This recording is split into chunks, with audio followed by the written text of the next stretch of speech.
Our 94 overall wide receiver was headed to the NFL draft. After a college career that included numerous broken records, a Heisman Trophy, and a national championship, it was time for Jonathan Clokus to go pro. By the way, Jonathan's whole collegiate journey is now on YouTube, so check out the link in our bio and get caught up on his story as we sit down to chat with our agent. She gives us some advice about how important our combine day will be and warns us not to take this lightly. Come on though, we're an All-American, there's nothing for Clokus to worry about. She also gives us a choice. We can spend the week doing fan meetups to boost our brand, or get some extra training in. Well, Clokus loves the fans. We were the Heisman winner and son of an NFL legend, so I figured we were good in the popularity department. And after a week of extra training, it was on to the NFL Combine. As the reigning Heisman winner and national champion, Clokus was one of the most hyped up recruits in the country, and there were a ton of eyes on us today. We had to perform. Our draft stock depended on it. First up was the 40-yard dash, and speed was our game in college, so I knew Clokus would shine here. We clock a 4.34. It's not Matthew Golden speed, but good enough for us to be the third fastest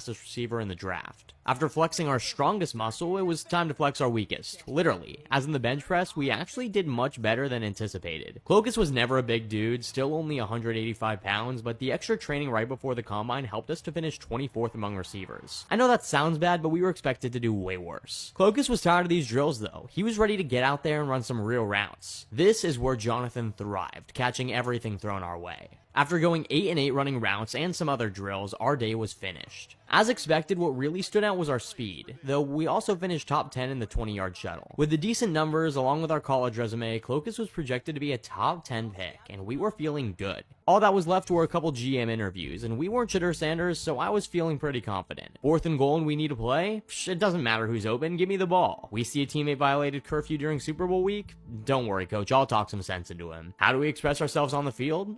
Did you see us hitting the gritty in college? With our interview done and the combine finished, the only thing left to do was show up on draft day. Clokus was insanely nervous, as this day would be one of the defining moments of our career. Jonathan expected his name to be called early, but 10 picks in and no word. 15 picks? Nothing. Did we really mess up the GM interview that badly? Pick 20 arrived, and finally Clokus heard his phone ring. It was Coach Todd Bowles, and he wanted to know if we were ready to be a Buccaneer. I was caught off guard, but we didn't want to already be thinking about the position battle to come. There would be plenty of time for that in training camp. For now, I just want to celebrate. As Jonathan's name's called, he takes the stage, grabs the jersey, and he is a Tampa Bay Buccaneer. On to next week.